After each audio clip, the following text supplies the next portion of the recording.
नमस्कार विद्यार्थियों, एक बार महत्वपूर्ण प्रश्नों की श्रृंखला के साथ फिर आपके सामने हाजिर है। और आज का जो हमारा सांख्यिकी से पहला प्रश्न रहने वाला है वो प्रत्यक्ष विधि से संबंधित रहने वाला है, क्योंकि पीछे जो हमने कल क्वेश्चन कर लिए थे उन प्रश्नों से आगे आज हम बढ़ रहे हैं। तो आज का अपना पहला क्वेश्चन क्या है, इसको देखिए। पहला क्वेश्चन है, निम्न बंटन का माध्य ज्ञात कीजिए। यानी आपको क्या करना है, एक बंटन दिया हुआ है या एक जो सारणी दी हुई है उसका माध्य ज्ञात करना है। यहाँ x के कुछ मान आपके सामने दिए हुए हैं और f के कुछ मान दिए हुए हैं। अब इनका माध्य कैसे ज्ञात करेंगे, तो आज अपन सीखते हैं। सबसे पहले इस प्रकार के प्रश्नों को माध्य कैसे ज्ञात किया जाएगा। तो सबसे पहले क्या करें, ये जो सारणी आपकी इस प्रकार दे रखी है उसको ऊर्ध्वाधर सारणी के रूप में बदलेंगे। तो यहां तो अपन शुरुआत करते हैं, लिखते हैं हल या उत्तर, जो भी आप करते हैं। अब क्या करना है, देखिए जो ये सारणी है ना, हम इसको इस रूप में बदल लेंगे। इस प्रकार से आप स्केल की सहायता से लाइनें बना लीजिए और फिर हम इसके प्रश्नों को आगे करने का प्रयास करेंगे। तो ये जो सारणी बन रही है इसमें आपको पता है कि भाई कुछ मान तो x के हैं और इसके साथ में कुछ मान किसके हैं, f के। तो f और x के मानों को हम नोट कर लेंगे। x के कौन कौन से मान हैं, 5, 10, 15, 20, 25 और फिर कितना है 30। यानी 5, 10, 15, 20, 25 और 30 ये आपके सामने मान थे x के। नोट के देखो, 5, 10, 15, 20, 25 और 30। फिर हमने इस प्रश्न में f के जो मान दिए उनको नोट करना था। तो f के मान दिए उनको लिख लीजिए 3, 4, 5, 4, 5 और 2। अब क्या करना है, देखिए हमारे पास जैसे ही आप सारणी, इसकी सारणी को स्केल की सहायता से पहले आप बना लें, कितने पद है उसी के हिसाब से। अब क्या करना है, आपको जब माध्य ज्ञात करना है इस प्रकार के प्रश्नों का, तो ये एकदम सीधे सीधे आंकड़े दिए हुए, सीधा x का मान और f का मान और छोटे मान आसानी से अपन इसके माध्य को ज्ञात कर लेंगे। तो माध्य ज्ञात करने की जो प्रत्यक्ष विधि होती थी उसका फॉर्मूला आप याद रखें कि x बार बराबर क्या होता है, सिग्मा fx बट्टा सिग्मा f। ये बस सिग्मा fx का मतलब क्या है, सिग्मा तो जोड़ है और fx का मतलब है f इंटू एक्स। तो सबसे पहले आपको एक प्रक्रिया करनी पड़ेगी इस सारणी में, वो हो जाएगी fx का मान निकालना, यानी f इंटू एक्स। अब f इंटू एक्स निकालने में कोई दिक्कत नहीं आएगी, क्योंकि ये तो हमने हूबहू वही मान लिखे थे जो पहले लिखे हुए। नई प्रक्रिया हम क्या कर रहे हैं, f इंटू एक्स का मान निकाल रहे हैं और गुणा सभी आप करना जानते हैं। तो देखिए 5 को 3 से गुणा कर लेते हैं तो कितना आएगा, 5 तिये 15। फिर 10 को 4 से गुणा कर लेते हैं तो 10 चौके 40। 15 को 5 से गुणा कर लें तो 15 5 75। फिर 20 को 4 से गुणा कर लें तो 20 चौक 80। फिर 25 को 5 से गुणा करेंगे तो 25 5 125 और 30 को 2 से गुणा करेंगे तो 60। इस प्रकार से आपने f इंटू एक्स के मानों को निकाल लिया है। अब हमें फॉर्मूले में किन मानों की जरूरत पड़ रही है, सिग्मा fx। सिग्मा fx का मतलब है जो fx आपने निकाला है उन सभी को आप जोड़िए, यानी सिग्मा fx मान हम यहां निकालते हैं। देखिए ये जोड़ हो गया सिग्मा fx और इसका आपको क्या करना है, जोड़। तो जोड़ करना शुरू करते हैं, 5, 5, 10 और 15। 15 के हो जाएंगे 5, हसल का कितना 1, 1 और 1 2, 2 और 4 6, 6 और 7 13, 13 और 8 21, 21 और 2 23, 23 और 6 कितने हो जाएंगे 29। 29 के तो 9 लिखेंगे और हासिल के कितने हो जाएंगे 2। अब देखिए ये 2 जोड़ेंगे इसमें, एक में तो 2 और 1 कितने हो जाएंगे 3। तो आपने जो सिग्मा fx का मान निकाला वो कितना आ गया 395। अब आपको इस फॉर्मूले में एक मान और जरूरत पड़ रही है, वो है सिग्मा f। सिग्मा f की जरूरत पड़ रही है तो f वाले लाइनों को भी जोड़ना होगा, आपने f वाले मानों को भी जोड़ना है। तो यह सिग्मा f निकलेगा हमारा यहां से, इसकी जोड़ करने पर। तो 3 4 7 5 12 4 16 5 21 और 2 23। यानी हमने सिग्मा fx का मान भी निकाल लिया और सिग्मा f का भी मान निकाल लिया। अब इन मानों को हम इस फॉर्मूले में रख देते हैं। तो ये लीजिए, इनके मानों को यहां रखा 395 और बट्टा में कितने लिखे हुए 23। जैसे 395 में आप क्या करेंगे, 23 का भाग देंगे तो आपका जो माध्य है वो आ जाएगा। अब 395 में 23 का भाग आप रफ में देके देख सकते हैं। तो 395 का भाग रफ में जैसे ही आप देंगे, 395 में 23 का भाग, तो सबसे पहले आप क्या करते हो, 23 का पहाड़ा बोलेंगे तो कितनी बार जाएंगे, एक बार। 23 का 23। अब जब 39 में से आप 23 घटाएंगे, या ऐसा कह सकते हैं 9 में से 3 घटाइए 6 और 3 में से 2 घटाइए 1 और उतारेंगे आगे का अंक 5। अब क्या करना है, 23 का भाग देंगे 165 में। तो आपको पता है 23 का पहाड़ा बोलेंगे तो अपन कितनी बार बोलेंगे, 7 बार, तो 23 साते कितने हो जाएंगे 161। क्या करेंगे भाई, 5 में से 1 घटाएंगे कितना 4, ये 6 में से 6 जीरो और 1 में से 1 जीरो, तो कुछ भी नहीं बचा। अब आप देखिए 23 का भाग 4 में तो जाता नहीं है, तो हम क्या करेंगे यहां लगाएंगे पॉइंट और यहां उतारेंगे 0। 23 का भाग वापस 40 में देंगे, तो 23 का पहाड़ा तो एक बार बोलेंगे 23, 2 बार तो 46 हो जाएगा, तो बोल नहीं सकते, तो यहाँ 23 से क्या हो जाएंगे 23। पीछे कितने बचेंगे देखिए, 10 में से जाएगा 3 तो हो गया 7, फिर यहाँ हासिल का लिया था तो बचेगा 1, यानी कितने बचे 17। भाग 17 में भी नहीं जा रहा, तो आप क्या करेंगे 0 नोट करिएगा। और 23 का भाग जब 170 में देंगे तो आपको पता है 23 साते 161 और 23 आटे 184, तो यहाँ तो 170 ही है, तो भाग कितनी बार जाने वाला है 7 बार, तो 23 साते 161, वापस वही आपके यहाँ 9 से। इस प्रकार से ये भाग आगे आगे जाता रहेगा, लेकिन हमें 2 अंकों तक यानी दशमलव के 2 अंकों तक मानों को निकाल लेना है और फिर उसको नोट कर देना है। तो आपका जो यहाँ आंसर आएगा वो 17.17 लगभग इसका उत्तर आ जाएगा, यानी 17.17 आपके इन आंकड़ों का माध्य है। इस प्रकार के अगर और भी आपके सामने प्रश्न आते हैं जिसमें x के मान दिए हुए हो, f के मान दिए हो और आपको पूछे भाई माध्य ज्ञात कीजिए, तो हम आसानी से इस प्रकार से सारणी बना के f के मानों को x से गुणा करेंगे और फिर fx वाली लाइन को पूरा यानी सिग्मा fx का मान हो जाएगा और f वाली लाइन का जोड़ होगा वो सिग्मा f हो जाएगा और उनको हम इस सूत्र में रखते ही अपना माध्य प्राप्त हो जाएगा। तो इस प्रकार के प्रश्न बहुत इजी प्रश्न आपके सामने आएंगे, उनकी थोड़ी सी आपको प्रैक्टिस में रखना है। उनको प्रश्नों को आप प्रैक्टिस करेंगे तो जल्दी ही आपके प्रश्नों के आंसर आ जाएंगे। तो अपन इस प्रकार के क्वेश्चनों को और भी करते हैं, 1-2 क्वेश्चन प्रैक्टिस करेंगे तो आपके बहुत इजीली समझ में आ जाएगा। तो किस प्रकार के प्रश्न आने वाले हैं आगे, उनके बारे में हम और चर्चा करते हैं। देखिए, मान लीजिए आपके सामने एक इस प्रकार का प्रश्न आ जाए कि निम्न बंटन का माध्य 5 है तो P का मान ज्ञात कीजिए। यह भी क्वेश्चन ठीक उसी प्रकार का है। दिया हुआ क्या है, x के मान दिए हुए हैं, f का मान दिया हुआ है और उसका माध्य पहले से आपको दे दिया गया है 5, यानी अब की बार माध्य तो पहले से दे दिया गया है। यहां एक मान P जो लिखा है उसका मान आपको ज्ञात करने का कह रहे हैं। तो कैसे P का मान ज्ञात करेंगे, विधि वही काम आने वाली है, फॉर्मूला वही काम में आने वाला है, तरीका भी वही है। तो शुरू करते हैं। ये प्रश्न किस प्रकार से होगा, तो सबसे पहले देखिए आपके सामने जो ये सारणी थी हमने इसको इस प्रकार बदल लिया है, यानी x के नीचे x के मानों को और f के नीचे f के मानों को हमने नोट कर लिया। अब क्या करेंगे, आपको पता है सर यहाँ तो f इंटू एक्स करते हैं, हम तो अभी करके आए पीछे वाले प्रश्न में f इंटू एक्स, तो ये लीजिए f into x. f into x का मतलब 2 इंटू 3 हो जाएगा आपका 6, 4 इंटू 2 हो जाएगा आपका 8, 6 इंटू 1 हो जाएगा आपका 6। लेकिन यहां देखिए ये p इंटू 4 है, तो p को जब 4 से गुणा किया जाएगा तो उत्तर आ जाएगा 4p, क्योंकि यहां p अलग है और 4 अलग है, तो इन दोनों को गुणा 4p लिख दिया जाएगा। अब आपको पता है यहां दिया गया था कि जो माध्य है आपके पास वो कितना 5। आपको प्रत्यक्ष विधि से जब माध्य ज्ञात करते हैं तो एक फॉर्मूले की जरूरत पड़ती है, वो क्या होता है, x बार बराबर सिग्मा एफ एक्स बटा सिग्मा एफ। हमें क्या करना है, ऐसा जब प्रश्न है तो ये सारणी है, इसके जस्ट नीचे आपको इस प्रकार की सारणी बनानी है और इसके नीचे ही आंसर शीट में आपको ये सारी चीजें लिखनी है। जैसे माध्य आपको इनका दिया हुआ है 5, ज्ञात क्या करना है p का मान, तो हम सबसे पहले लिखेंगे माध्य बराबर, यानी माध्य का जो फॉर्मूला है वो क्या होगा, x बार बराबर सिग्मा एफ एक्स बटा सिग्मा एफ। तो सिग्मा एफ एक्स की यहां जरूरत पड़ने वाली है, तो ये रहा भाई सिग्मा एफ एक्स, इनको जोड़ लेते हैं। 6 और 8 14, 14 और 6 20, 20 में जुड़ेगा 4p, तो आप लिख देंगे 20 प्लस 4p, यानी थोड़ा इसको अपन बना लेंगे इस प्रकार से, थोड़ी सारणी मान बड़ा आएगा। वापस देखिए हमने f इंटू एक्स किया तो मान 3 इंटू 2 6, 4 इंटू 2 8, 6 इंटू 1 6 और p को 4 से गुणा करने पर 4p।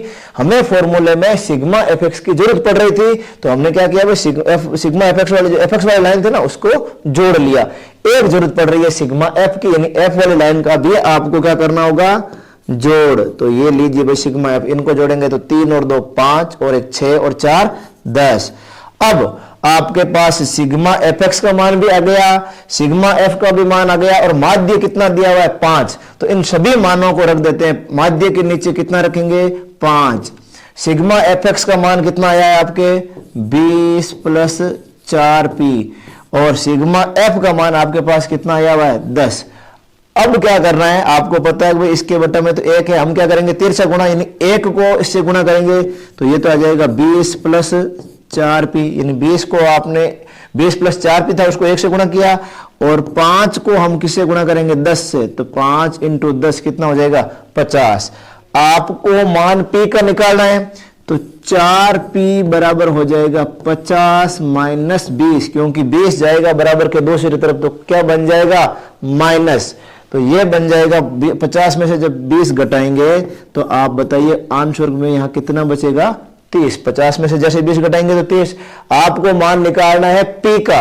तो अब क्या होने वाला है देखिए, इससे आगे के थोड़े मान है, मैं यहाँ आपको तो अपने आंसर शीट में नीचे लिखते जाना है लगातार, तो आप आसानी से देख पाए इसलिए मैं यहां लिख पा रहा हूं। 4p बराबर अगर आपके 30 है तो p बराबर आएगा 30/4, क्योंकि ये 4 है वो कहां जाएगा 30 के बट्टा में। अब क्या करना होगा, यहां देखिए ये 2 से कट रहे हैं, यहां 15 आएंगे और ये 2 से कट रहे हैं 2 बार, तो 30/4 को मैं 15/2 लिख दूंगा। फिर आपको पता है कि भाई 15 में अगर 2 का भाग देते हैं तो कितना आ जाएगा 7.5, यानी आपके जो p का मान आपको चाहिए था वो कितना आ गया 7.5।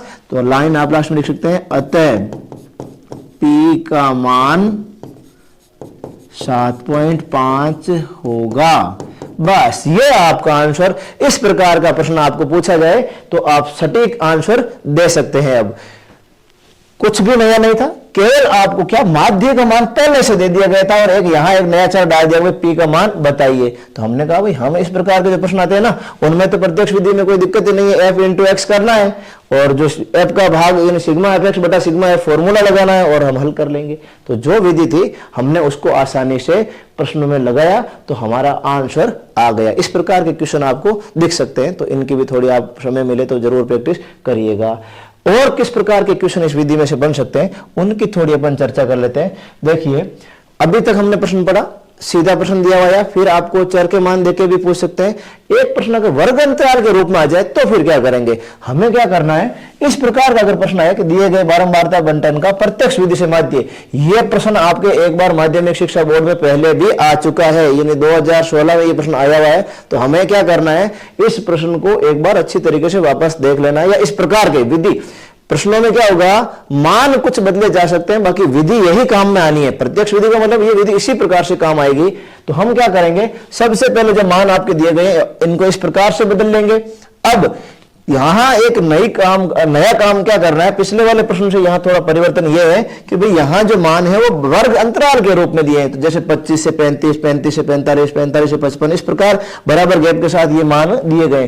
तो यहां आप सबसे पहले एक मध्य मान जो निकालते हैं, यानी आपको मध्य मान निकालना पड़ेगा इस वर्ग अंतराल से, जिसको आप x के नाम से बोलते हैं, क्योंकि आप f इंटू एक्स करते हो ना प्रत्यक्ष विधि में, वो x तो अभी आपके पास है ही नहीं, x का है, f के मान बारंबारता को तो आप f से नोट करते हो, तो और यहां वर्ग अंतराल है तो फिर x का मान नहीं है ना हमारे पास, तो वो x का मान हम क्या करेंगे, निकालेंगे। और वो मध्य मान कैसे निकालते हैं इसका तरीका भी आपने सीखा होगा। 25 और 35 के एकदम बीच में कौन सा मान आएगा, तो आप कह रहे हैं 25 और 35 के बीच में तो एकदम मान आएगा 30।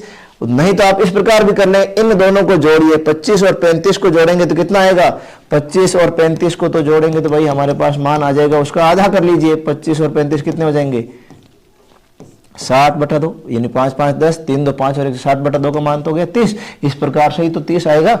यानी हम इस प्रकार के जो भी प्रश्न दिए हुए हैं उनमें क्या करेंगे, वर्ग अंतराल को सबसे पहले मध्य मान निकालते हुए हल करेंगे।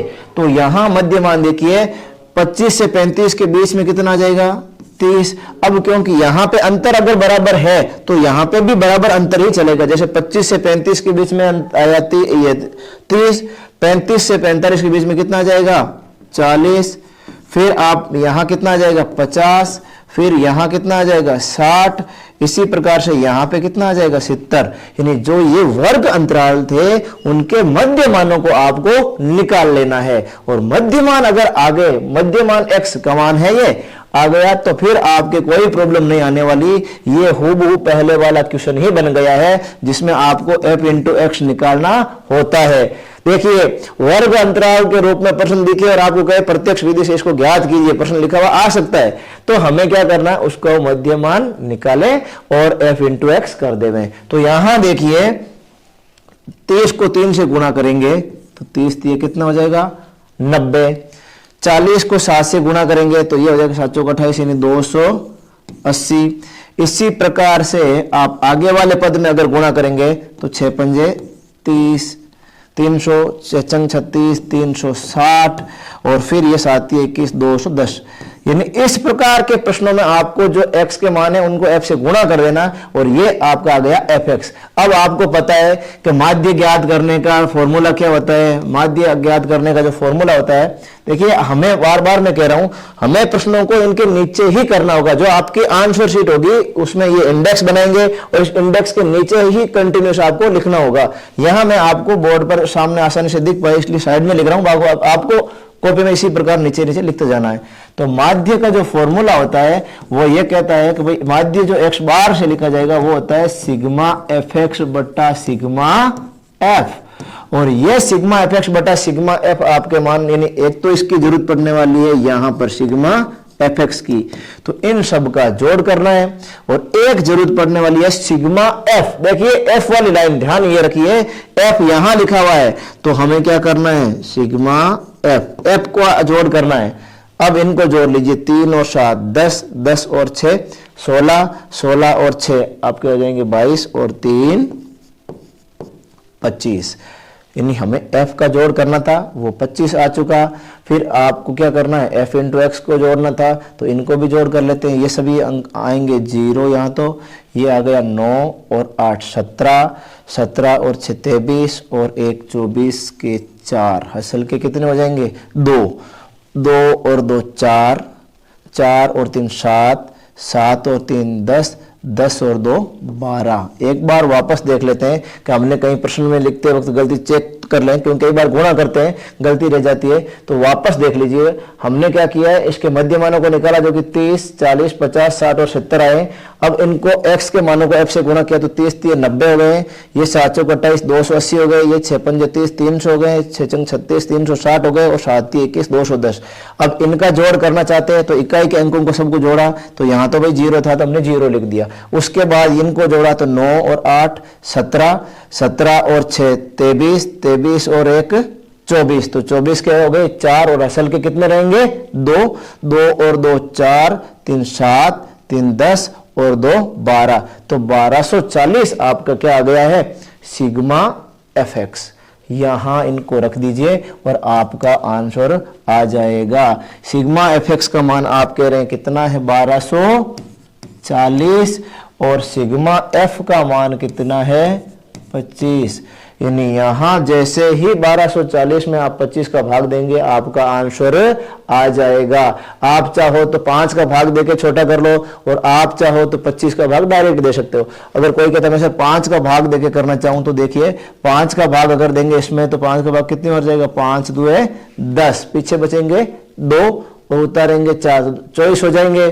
फिर 5 का भाग देंगे तो कितनी बार जाएगा 5 चौके 20, पीछे कितने बच जाएंगे 4 और उतारेंगे 40 और फिर 8 पंजे 40 और यहाँ 5 का भाग कितनी बार जाएगा 5 बार। अब थोड़ा आपकी संख्या छोटी हो गई है, इसका भाग यहाँ देंगे तो कितना हो जाएगा, यहाँ देख लीजिए साइड में भाग देके दिए तो 248 है और इसमें किसका भाग देना है 5 का, तो 5 चौके कितने हो जाएंगे 20, बचेगा 4, उतारेंगे 8।